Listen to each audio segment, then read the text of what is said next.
Dears, അപ്പോൾ വീണ്ടും ഒരു അടിപൊളി നൊസ്റ്റാൾജിക് വിഭവമായിട്ട് വന്നിരിക്കാൻ കേട്ടോ. കണ്ടാൽ തന്നെ മനസ്സിലാവില്ലേ, നമ്മുടെ ചക്കയുടെ പുഴുക്ക് എന്നൊക്കെ പറയും, ഞങ്ങൾ ചക്കക്കൂട്ടാൻ എന്നാണ് പറയുക. അപ്പോൾ നോമ്പാവുമ്പോൾ നമുക്ക് നോമ്പ് തുറന്നിട്ട് ഇങ്ങനത്തെ സാധനങ്ങൾക്കൊക്കെ ഭയങ്കര ആഗ്രഹമാണ് കേട്ടോ. ഇതിൻ്റെ കാര്യമാണ് ഞാൻ പറയണത്. അതുകൊണ്ട് തന്നെ നമ്മൾ തേടിപ്പിടിച്ച് കണ്ടെത്തിയിട്ട് ഉണ്ടാക്കിയിട്ടുണ്ട് നമ്മളെ പഴയ രീതിയിലുള്ള ചക്കക്കൂട്ടാൻ. അപ്പോൾ നമുക്ക് വേഗം കത്തിയടിക്കാട് റെസിപ്പിയിലോട്ട് പോകാം. ഇപ്പോൾ കുറച്ചധികം ചക്ക, ഒരു ഫുൾ ചക്ക ഉണ്ടായിരുന്നു. ഞങ്ങൾ നന്നാക്കിയിട്ട് ഒരു മുക്കാലോളം തന്നെ കുക്ക് ചെയ്തിട്ടുണ്ട്. എല്ലാവരും ഇതിൻ്റെ ആൾക്കാരാണ് കേട്ടോ. അപ്പം ഇതൊക്കെ ഇഷ്ടമില്ലാത്ത മലയാളികൾ റയറാണല്ലേ. അപ്പോൾ ഇത് നല്ല പൊടിയുള്ള ചക്കയാണ്, നമ്മുടെ നൈബേഴ്സിൻ്റെ അടുത്ത് പോയിട്ട് കിട്ടിയതാണ്. അപ്പം അടിപൊളി ചക്കയാണ്. പക്ഷെ നമ്മൾ നോറ്റുകൊണ്ട് ഇതിങ്ങനെ ക്ലിയർ ആക്കണോണ്ട് നമുക്കിതൊന്നും പച്ചക്ക് കഴിക്കാൻ പറ്റിയിട്ടില്ല. മക്കളൊക്കെ ഇരുന്നിങ്ങനെ കഴിക്കുന്നുണ്ടായിരുന്നു. അപ്പോൾ നമ്മളിതിങ്ങനെ കുറച്ച് അതിൻ്റെ ബാക്കിയുള്ള പാർട്സൊക്കെ കൂട്ടിയിട്ട് തന്നെയാണ് കേട്ടോ കട്ട് ചെയ്തെടുത്തിട്ടുള്ളത്.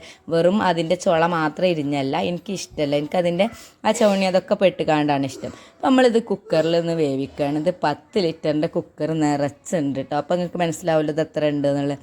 ആവശ്യത്തിന് മഞ്ഞൾപ്പൊടിയും ഉപ്പും ഇട്ട് കുറച്ച് കറിവേപ്പില കൂടി ഇട്ടിട്ട് ആവശ്യത്തിന് വെള്ളം ഒഴിച്ച് കൊടുക്കുന്നുണ്ട്. ഇത് പൊടിയുള്ള ചക്ക ആയതുകൊണ്ട് അത്യാവശ്യം കൂടുതൽ ഒഴിച്ച് കൊടുക്കുന്നുണ്ട്, എന്നാലും ഉണ്ടാകാൻ സാധ്യതയില്ല. എന്നിട്ട് നമ്മളത് ഗ്യാസിൽ വെച്ചിട്ട് ബാക്കിയുള്ള പരിപാടികളൊക്കെ നോക്കാം അല്ലേ. ഇപ്പോൾ നമ്മൾ തേങ്ങ ചിരവാനുള്ള മടിയിൽ ഉമ്മച്ചിൻ്റെ എളുപ്പപ്പണിയാണ് ഇട്ടത്. ഉമ്മച്ചി ഇപ്പോൾ തേങ്ങ ഇങ്ങനെ പൊളിക്കാറാണ് പതിവ്. ഇത് ഒരു തേങ്ങ മുഴുവനുണ്ട്. ഞാൻ പറഞ്ഞ പോലെ തന്നെ കുറേ ചക്ക ഉണ്ടായതുകൊണ്ട് അതൊക്കെ അത്യാവശ്യം വേണ്ടി വരും വിചാരിച്ചിട്ട് ഈ ഒരു തേങ്ങ മുഴുവനായിട്ട് എടുത്തിട്ടുണ്ട് കേട്ടോ.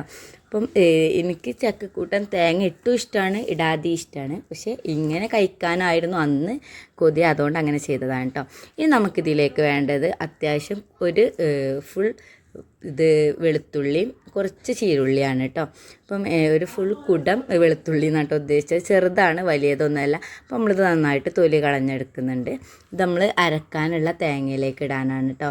പിന്നെ ഇവിടെ എന്തെങ്കിലും മിസ്സായത് നിങ്ങൾക്ക് ഓർമ്മ ഉണ്ടെങ്കിൽ ഒന്ന് പറയണേ, ഞാൻ കുറച്ച് കഴിഞ്ഞിട്ട് പറഞ്ഞതാണ്. പിന്നെ നമ്മൾ ഒരു ടീസ്പൂണ് നല്ല ജീരകം ഇട്ടിട്ട് നന്നായിട്ട് അരച്ചെടുക്കുന്നുണ്ട്. ഇനിയാണ് നമ്മൾ മിസ്സായ സാധനം വരുന്നത്.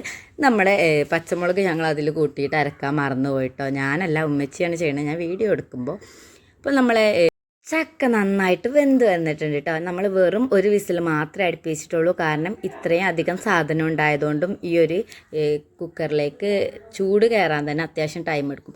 നല്ല പൊടിയുള്ള ചക്ക ആയതുകൊണ്ട് തന്നെ ഞാൻ പറഞ്ഞ പോലെ തന്നെ ഇതിൽ വെള്ളം കുറച്ച് കുറവായിരുന്നു. എത്ര വെച്ചാലും അങ്ങനെ സംഭവിക്കാറുണ്ട് കേട്ടോ. അപ്പോൾ അതിനുള്ള ടിപ്പ് നമ്മൾ വഴിയെ വരുന്ന വെള്ളം മാത്രമാണ് ഇതിലേക്ക് ഒഴിച്ചു കൊടുക്കേണ്ടത്. അപ്പോൾ നമ്മൾ ആവശ്യത്തിന് തിളപ്പിച്ച വെള്ളം ഒഴിച്ചു കൊടുത്തിട്ടുണ്ട്. ഒരിക്കലും പച്ചവെള്ളമൊന്നും ഇങ്ങനെ കുക്കായിട്ടുള്ള ഏതൊരു സാധനത്തിലേക്ക് ഒഴിച്ചു കൊടുക്കരുത്. നന്നായിട്ടൊന്ന് ഉടച്ചെടുക്കുന്നുണ്ട്, പക്ഷെ നല്ല പേസ്റ്റ് രൂപത്തിലാക്കുന്നില്ല, ചെറുതായിട്ട് കടിക്കാനുള്ള രീതിയിൽ നമ്മൾ ആക്കിയെടുക്കുന്നുണ്ട്. അപ്പോൾ നന്നായിട്ട് ഉടച്ചെടുക്കുന്നുണ്ട് കേട്ടോ. നമ്മുടെ തള്ളക്കൈയിലൊക്കെ യൂസ് ചെയ്തിട്ടാണ് നമ്മളിത് ഉടച്ചെടുക്കുന്നത്. അതിന് ശേഷം നമ്മൾ ആദ്യം തന്നെ പച്ചമുളകാണ് ഇട്ട് കൊടുത്തത്, അതൊന്ന് ക്രഷ് ചെയ്തിട്ടുള്ളൂ. അപ്പം ഇത് അടുപ്പത്ത് വെച്ചിട്ടുണ്ട് കേട്ടോ. എന്നിട്ടാണ് നമ്മളിതൊക്കെ ഇട്ട് കൊടുക്കുന്നത്. അപ്പോൾ നമ്മൾ അരച്ച് വെച്ചിട്ടുള്ള തേങ്ങയും അതുപോലെ തന്നെ പച്ചമുളകും ആവശ്യത്തിന് ഉപ്പ് നമ്മൾ കുറവുള്ളത് കൂടി നോക്കിയിട്ട് ഇപ്പം തന്നെ ഒന്ന് ശരിയാക്കണം. കൂട്ടാനായതുകൊണ്ട് തന്നെ നമ്മൾ കുറച്ച് കഴിഞ്ഞിട്ട് ശരിയാക്കുമ്പോൾ എല്ലായിടത്തേക്കും ഉപ്പെത്തൂല. അപ്പോൾ നന്നായിട്ടൊന്ന് മിക്സ് ചെയ്ത് കൊടുക്കുന്നുണ്ട്. ഉപ്പും ഒന്ന് കറക്റ്റ് ചെയ്ത് കൊടുത്തിട്ട് നമ്മളിതൊന്ന് ചൂടാക്കി എടുക്കണം. ഈ തേങ്ങയൊക്കെ ഒന്ന് കുക്ക് ചെയ്തെടുക്കുന്നത് വരെ നമ്മളിങ്ങനെ ജസ്റ്റ് ഇളക്കി കൊടുക്കണം കേട്ടോ.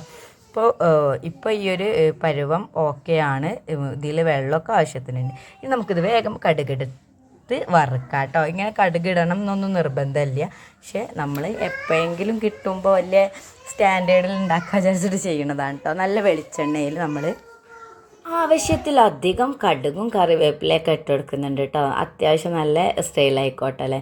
അപ്പോൾ നമ്മൾ അതിലേക്ക് ചുവന്ന മുളക് കൂടി ഇട്ടെടുത്ത് ഒന്ന് മൂപ്പിച്ചെടുക്കുന്നുണ്ട്. അതിന് ശേഷം നമ്മൾ ഇത്തിരി വെള്ളം കൂടി ആഡ് ചെയ്തിട്ടുണ്ട്. നമുക്കൊന്നുകൂടി ലൂസായിട്ട് കിട്ടണം എന്നുള്ളതുകൊണ്ടാണ്. അതും തിളച്ച വെള്ളം തന്നെയാണ്. എന്നിട്ട് നമ്മൾ തയ്യാറാക്കി വെച്ചിട്ടുള്ള നമ്മൾ ചക്കയുടെ ആ ഒരു മിക്സ് ഇട്ട് കൊടുക്കുകയാണ്. ഇപ്പോഴും നന്നായിട്ടൊന്നും ഇളകിയിട്ടില്ല കേട്ടോ.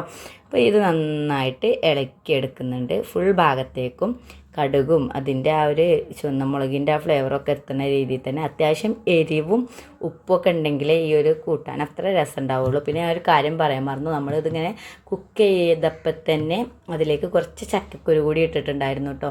ഞങ്ങളോടത്തൊരു വിശ്വാസപ്രകാരം ചക്ക ഉണ്ടാക്കുമ്പോൾ അതിൽ 1-2 കുരു ഇടണം എന്നൊക്കെയാണ് പറയണത്. എനിക്ക് എന്തിൻ്റെ അടിസ്ഥാനത്തിലാണെന്നൊന്നും അറിയില്ല. അപ്പം ഇത്രയേ ഉള്ളായിരുന്നു കേട്ടോ. അപ്പം ഈ ഒരു സംഭവം എല്ലാവരും വേണമെങ്കിൽ ഉണ്ടാക്കണതേ കാരണം ചെറിയ ചെറിയ വ്യത്യാസങ്ങൾ മാത്രമേ ഉണ്ടാവുള്ളൂ. പക്ഷെ ഒരു അടിപൊളി ആയിട്ടാണ് ഈ നോമ്പ് തുറന്നിട്ട് ഇതൊക്കെ കഴിക്കണത് വേറൊരു വൈബാണ് കേട്ടോ. ഞങ്ങൾക്ക് അന്ന് നോമ്പ് തുറന്നിട്ട് പുട്ടും കടലക്കറിയായിരുന്നു. പക്ഷെ ഞാൻ അതൊന്നും കഴിക്കാണ്ട് ആ ഒരു കാലി വയറ്റിലേക്ക് ഈ കൂട്ടാൻ അത്യാവശ്യത്തിൽ അധികം എടുത്തിട്ട് കഴിച്ചേക്കായിരുന്നു. അത്രക്കും എനിക്കിഷ്ടമാണ് കേട്ടോ സംഭവം. അപ്പോൾ നമ്മളൊരു വീഡിയോ ഇത്രയേ ഉള്ളൂ. നിങ്ങളൊക്കെ ഇങ്ങനെ തന്നെയാണോ ഈ ഒരു സംഭവം ഉണ്ടാക്കലെന്നൊന്ന് ജസ്റ്റ് ഒന്ന് കമൻറ്റ് ചെയ്യുക. അതുപോലെ തന്നെ ഇത് ഇഷ്ടമുള്ളവരും ജസ്റ്റ് ഒന്ന് കമൻറ്റ് ചെയ്യുക കേട്ടോ. അപ്പോൾ നമ്മളെ വീഡിയോ ഇഷ്ടപ്പെട്ട എല്ലാവരും ലൈക്ക് ചെയ്യുക, ഇഷ്ടപ്പെട്ടില്ലെങ്കിൽ നിങ്ങൾ ഡിസ്ലൈക്ക് ചെയ്തോളി. ഉണ്ടാക്കി നോക്കിയിട്ട് ഫീഡ്ബാക്ക് കമൻറ്റ് ബോക്സിൽ രേഖപ്പെടുത്തുക. അതുപോലെ തന്നെ സബ്സ്ക്രൈബ് ചെയ്യാതെ കാണുന്നവരുണ്ടെങ്കിൽ പ്ലീസ് ഒന്ന് സബ്സ്ക്രൈബ് ചെയ്യുക. നിങ്ങൾക്ക് താല്പര്യം ഉണ്ടെങ്കിൽ വേണമെങ്കിൽ ഫ്രണ്ട്സ് ആൻഡ് റിലേറ്റീവ്സിനൊക്കെ ഒന്ന് ഷെയർ ചെയ്യുക കേട്ടോ. അപ്പോൾ നമ്മളിപ്പോൾ എന്നും വീഡിയോ ഇടുന്നില്ല, ഒന്നരാടം ആ രീതിയിലാണ് ഇടണത്. ഇൻഷാ അല്ലാ നാളെയല്ല മറ്റന്നാൾ ഒരു അടിപൊളി വീഡിയോ ആയിട്ട് നമുക്ക് വീണ്ടും കാണാം. ബൈ.